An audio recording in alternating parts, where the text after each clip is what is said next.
నమస్తే, welcome to 3T TV news.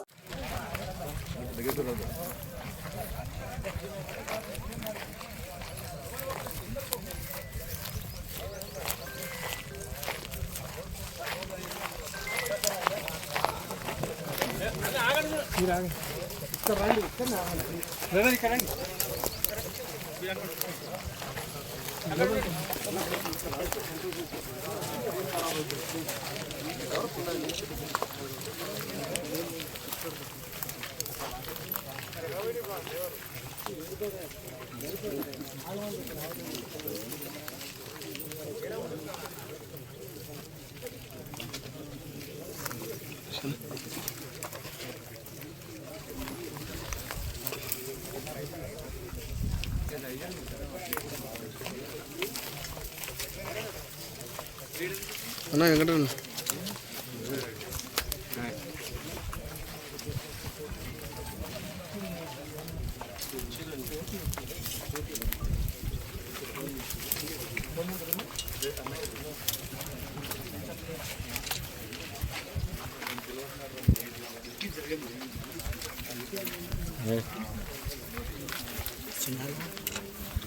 కొట్టి బాగున్నా వాయిస్ ఎన్ని రోజులకి సంగీతం వినబడుతుంది.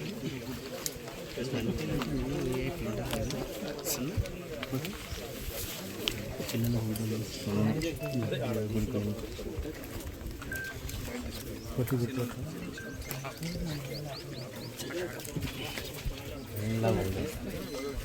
ఫస్ట్ మాట్లాడుకుని ఉంటారు.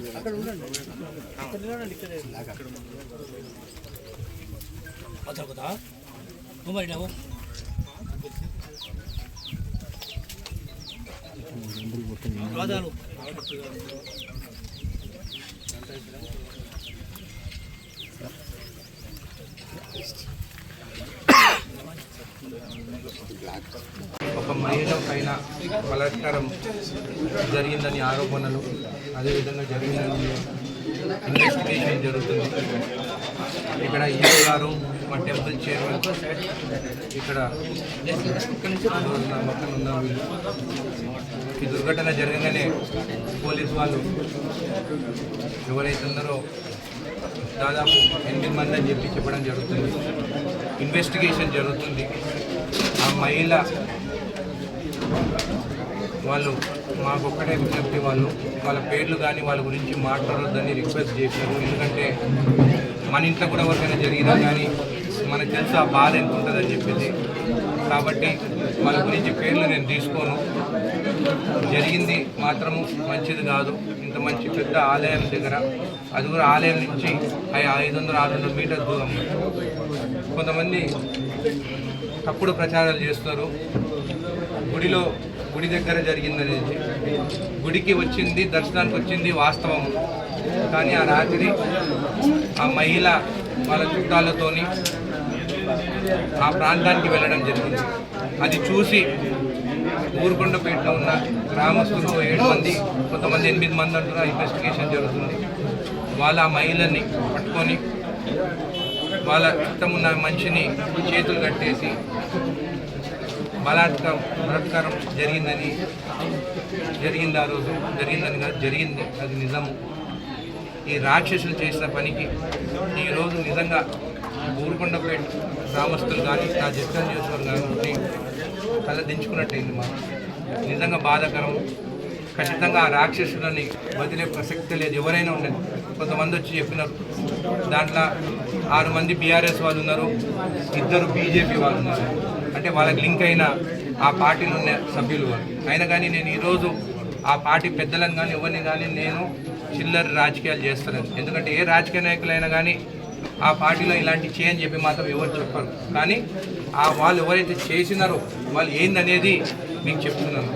ఇన్వెస్టిగేషన్ జరుగుతుంది. ఇంకా ఇన్వెస్టిగేషన్ కంప్లీట్ కాలేదు, ఎంక్వైరీ కంప్లీట్ కాలేదు. ఖచ్చితంగా ఇలాంటి ముందు కూడా ఈ ప్రాంతంలో, ఎందుకంటే మొత్తము గుట్టలు జంగల్ ఉన్న ఏరియా వెనకాలంతా ఇట్లా కొంత ముందు కూడా ఇట్లా జరుగుతుందని కూడా కొన్ని మాకు డౌట్స్ కొన్ని ఉన్నాయి. కాబట్టి అవి కూడా ఇన్వెస్టిగేషన్ చేస్తాం. ఎందుకంటే ఎవరైనా అక్కడికి ప్రాంతాలకు ఆ ఏరియాకు పోతే వాళ్ళని పట్టుకొని ఈ 7 మంది వీళ్ళతో ఉన్న ఇంకెంతమంది ఉన్నారు కూడా వాళ్ళు కూడా బయటికి వస్తారు. వీళ్ళు ఇలాంటి పనులు చేస్తుందని చెప్పి కూడా మాకు కొంచెం ఇన్వెస్టిగేషన్ కొంచెం ఇన్ఫర్మేషన్ వచ్చింది. ఆ ఇన్వెస్టిగేషన్ కంప్లీట్ అయిన తర్వాత ఖచ్చితంగా పోలీసు వాళ్ళు అది బయట మీకు కూడా మీడియా కూడా చెప్తారని చెప్పి కూడా మీకు తెలియజేస్తారు. ఈరోజు ఈ ఆలయం మన సీఎం రేవంత్ రెడ్డి గారు కానీ జెడ్పీటీసీకి నిలబడ్డప్పుడు ఇక్కడికి ఆలయం నింటే దేవుని ఆశీస్సులతో నామినేషన్ వేయడం జరిగింది. దాని తర్వాత 3 సార్లు ఆయన ఎమ్మెల్యేకి నిలబడ్డప్పుడు కూడా ఇక్కడనే ఆశీర్వాదం తీసుకోవడం జరిగింది. అదేవిధంగా నేను కూడా మన ఎమ్మెల్యేకి నిలబడ్డప్పుడు కూడా నేను కూడా ఇక్కడికి వచ్చేసి దేవుని పాదాలపైన నా బీఫామ్ పెట్టి నేను బీఫామ్ వేయడం జరిగింది. ఈరోజు ఇంత పవిత్రమైన స్థలం గురించి అందరూ మాట్లాడుతుంటే నాకు కూడా బాధగా అనిపిస్తుంది. ఆ కుటుంబ సభ్యులకు ఖచ్చితంగా మేమందరం అండగా నిలబడతాం. ఎందుకంటే అది జరిగింది మంచిది కాదు. మేము కానీ మా పార్టీ మా కార్యకర్తలు కానీ ప్రతి ఒక్కరు చర్చల నుంచి కానీ ఈ రాష్ట్రం నుండి కానీ ప్రతి ఒక్కరు ఆ కుటుంబ సభ్యులకి అండగా నిలబడతాం మేమని చెప్పి కూడా మీకు తెలియజేస్తాం. కానీ ఈ సమయంలో వాళ్ళకి మనం అండగా నిలబడాలి కానీ వాళ్ళ గురించి కానీ వాళ్ళ పేర్లు కానీ మనం చేస్తే బయట పెడితే అది మంచి సంకేతాలు కావు వాళ్ళ కుటుంబ సభ్యులకు అని చెప్పేసి నేను వాళ్ళ పేర్లు కానీ ఏమి మాట్లాడతలేను. ఖచ్చితంగా మా ప్రభుత్వం కూడా అండగా నిలబడతామని చెప్పి కూడా మీకు హామీ ఇస్తున్నాము. ఖచ్చితంగా రాక్షసులకు మాత్రం కఠిన చర్యలు తీసుకుంటాము. నేను కూడా ప్రతి ఒక్కరిని ఒకటే కోరుకుంటున్నాను. మన ప్రభుత్వం వచ్చిన తర్వాత మన సీఎం రేవంత్ రెడ్డి గారు పదే మాట్లాడుతున్నారు. గాంజాయి ఎక్కడ అమ్మినా కానీ మీరు ఇన్ఫర్మేషన్ ఇవ్వండి, ఈ మత్తులో ఇలాంటి అన్ని చిన్న పిల్లలు చెడిపోతున్నారు అని చెప్తుంటే కూడా ఈ గ్రామస్తులు కానీ ఎక్కడైనా కానీ మీకు తెలిసి కూడా మీరు పోలీస్ స్టేషన్ కానీ 100కి డయల్ చేయరు, ఒక్కరు కూడా చెప్తలేరు. మీ బాధ్యత కాదా అని అడుగుతున్నాను. ఈరోజు ఈ సంఘటన జరిగిందంటే కేవలం వీళ్ళు తీసుకున్న గాంజాయి కానీ మత్తు పదార్థాల వల్లనే ఇది జరుగుతున్నాయి. మన ఇంట్లో పిల్ల కానీ మన చెల్లెలు కానీ తల్లికి అయితే ఊరుకుంటారా? ఇప్పుడు నేను అందరికీ తెలియజేస్తున్నాను, నా నియోజకవర్గం ఒకటే కాదు రాష్ట్రంలో ఎక్కడైనా కానీ ఈ గంజాయి కానీ ఇట్లాంటివి అమ్ముతే మాత్రం ఖచ్చితంగా మీరు పోలీసు వాళ్ళకి ఇన్ఫర్మేషన్ ఇవ్వాలి. అక్కడ పట్టుకుంటేనే కదా ఈ పిల్లలందరూ చెడిపోతున్నారు. అందరు ఈరోజు ఈ 7 మంది కానీ 8 మంది పిల్లలు 25 ఏళ్ళు లోబడున్న పిల్లలు వాళ్ళ బ్రతుకు కూడా నాశనం అయిపోతుంది. ఇలాంటి చేసిన దానికి వాళ్ళని వదిలే ప్రసక్తనే లేదు. కానీ ఇలాంటి గాంజాయి కానీ ఇలాంటి మత్తు పదార్థాలు కానీ వాళ్ళు తీసుకుంటే గ్రామస్తులకి తెలిసి కూడా మీరు చెప్తలేదు అనేది నిజంగా బాధాకరం. ఈరోజు ఒక మహిళ ఈరోజు ఇక్కడికి గుడికి వచ్చి దర్శనం చేసుకున్న తర్వాత వెళ్ళేటప్పుడు ఈ సంఘటన జరిగిందంటే అది కూడా ఈ ప్రాంతంలో ఎంత బాధాకరం అనేది మీకు తెలియజేస్తున్నాను.